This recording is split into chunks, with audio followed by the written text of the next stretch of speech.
Hello everyone, and welcome to another Dungeon Guide video.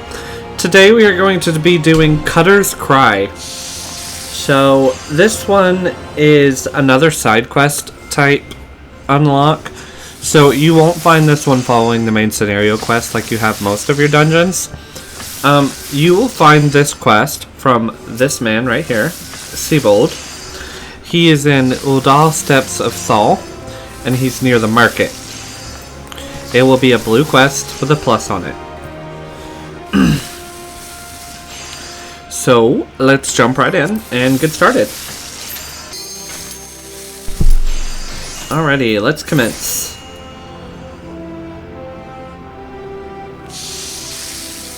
Maybe. There we go.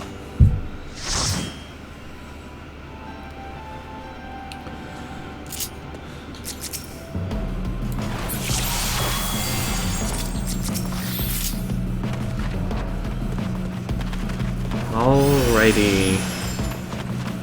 Alright, so the only thing to worry about while traveling in this dungeon is you see these little sand pillars, kinda? They'll hurt you if you stand in them, so you don't want to be standing in them.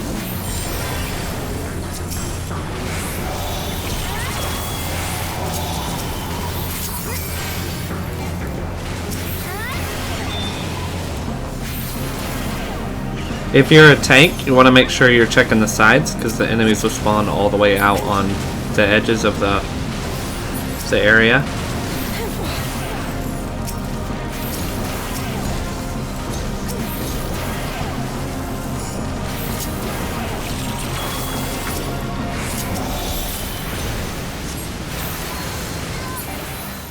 Alright, to move on to the next area, you're going to interact with the shifting sands.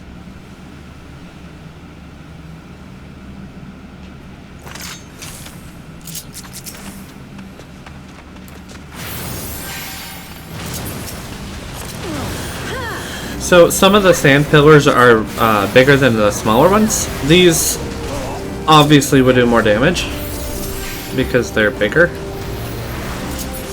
So you want to make sure you avoid all of them.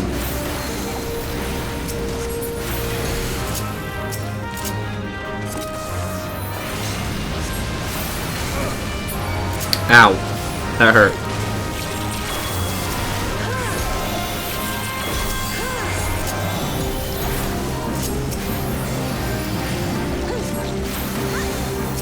More sentries to kill. Okay, you're going to interact with the shifting sands again.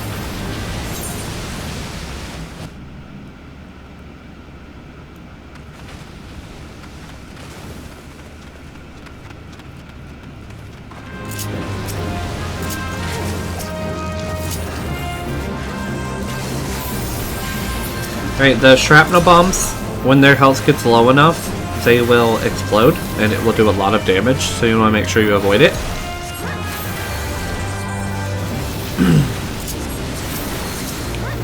Since it's a self-inflicted skill, it does a lot of damage, kind of similar to Final Sting in the Sunken Temple of Karn.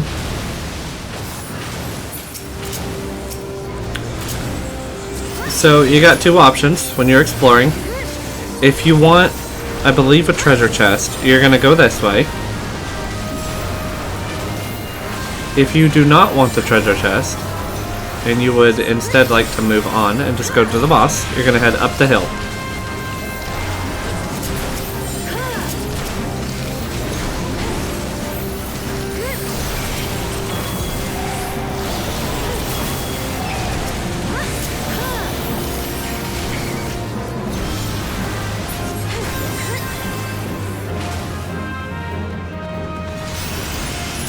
Alright, first boss. This one's not too hard. There's not really anything special about it, other than the fact that she summons a lot of other ants. One of these ants will give her the ability Regeneration, so her health will slowly regenerate. Most parties can do enough damage to overpower this, so you shouldn't have to worry about anything. If you are the tank, you definitely want to make sure that you are grabbing all the extra enemies she spawns.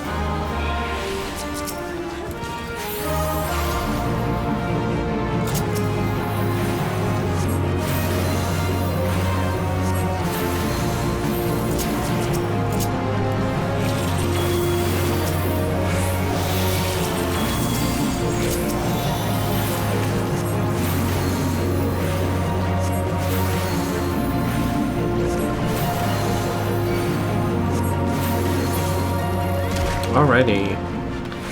Grab your treasure and interact with the shifting sands again.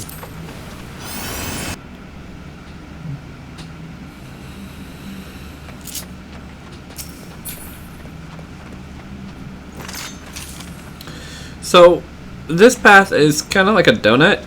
You can't go into the center, but you can walk around the edge of the water. There is a shifting sands somewhere in these areas, and you can choose to pull the enemies and run straight to the shifting sands and interact with it quickly. Or you can choose to go ahead and kill the enemies and then get to the shifting sands the normal way.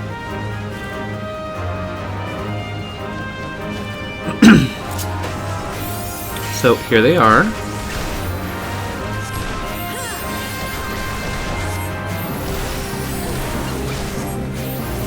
If you are being attacked, you can't interact with them unless you manage to do it quick enough in between attacks.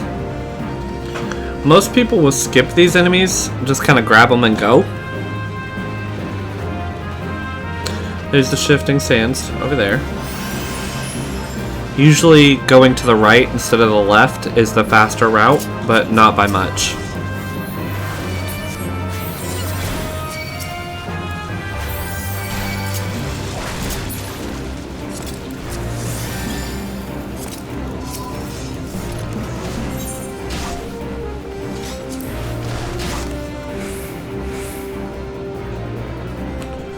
Once you've gone through 2 of them, you'll arrive at the boss, a giant worm. Gross. Okay, so if you're a tank, please don't point the boss at your allies. It does an AoE attack that really hurts everyone else. By now you should already be in the habit of turning your enemies away from your party, but if not, please turn the enemy away from your party. Occasionally it will spit sludge at a party member. If you are a healer, you need to make sure that you use Asuna on this. It does a lot of damage for a dot. When he goes under, he's going to be visible through the sand pillars you just saw. And then when he pops out on the other side, he's going to do a lot of damage. So you want to make sure you aren't where he's going to spawn.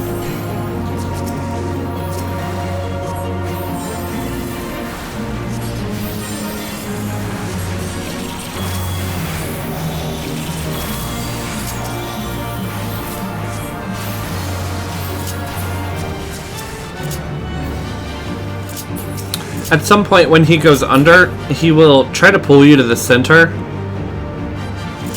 I don't know if it's going to be this time or... Yes. So you want to immediately get away from the center, because he's going to pop out that way.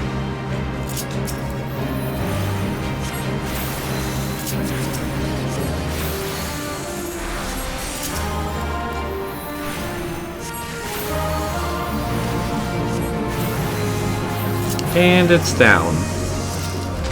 Don't forget your treasure if you want it.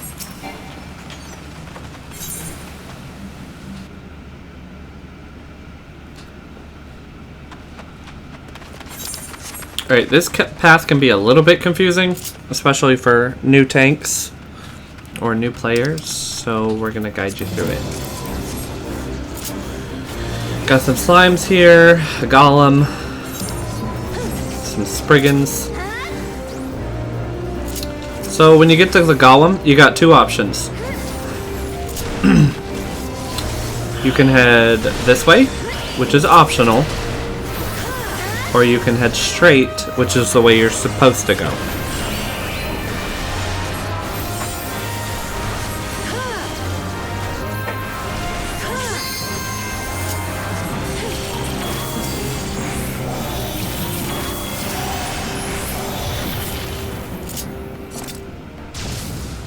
So they've chosen... they figured it out. I think they just went the wrong way the first time. These blue fire pillars, they'll explode occasionally and they'll do damage to you. Not enough to kill you, but if you want to avoid them, you can.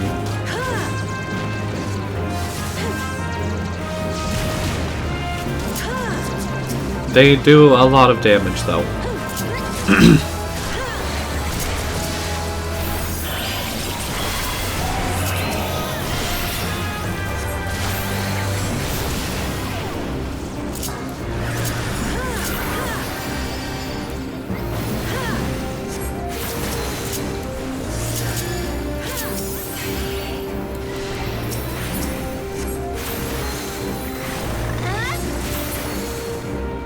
Alright, you got another optional path.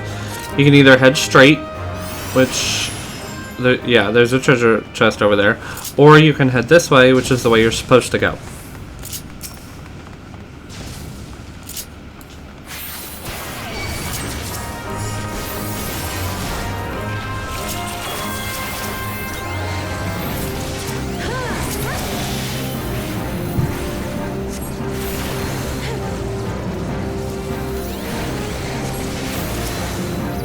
This next boss actually has some mechanics that you probably haven't run into yet.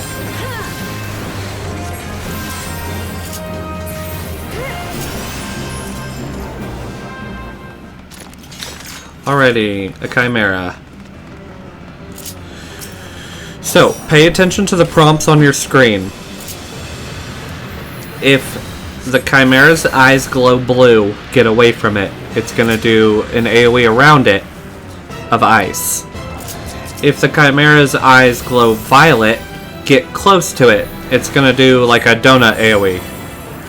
So you're gonna want to be right on top of it.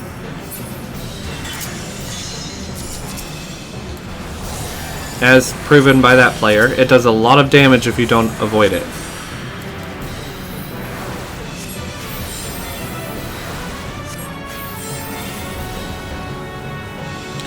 If you want to get close because his eyes are burning violet.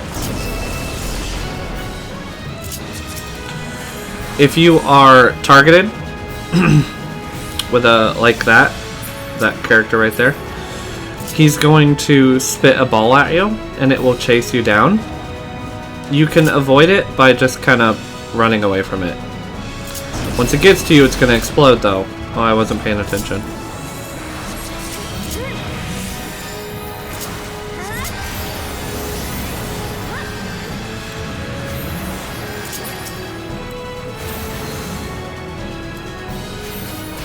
Violet again.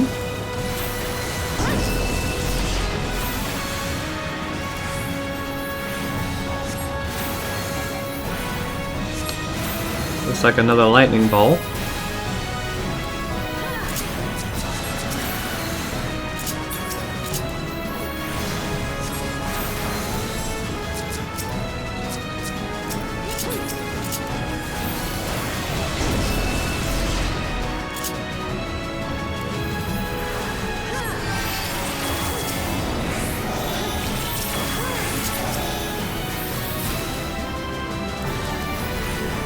It looks like he's gonna hit me with a lightning ball.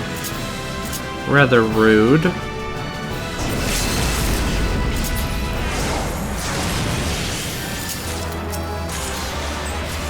And just like that, you're all done. Give your commendation. Grab your loot. And then, as soon as they roll for said loot,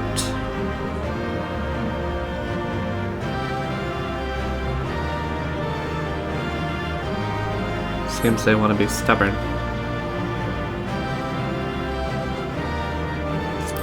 Alright. And just like that, you've got another dungeon under your belt. I hope you enjoyed the video, and as always, please make sure that if you liked the video, you give it a like, and if you'd like me to respond and I enjoy the feedback, please comment. Thanks, and have a wonderful evening.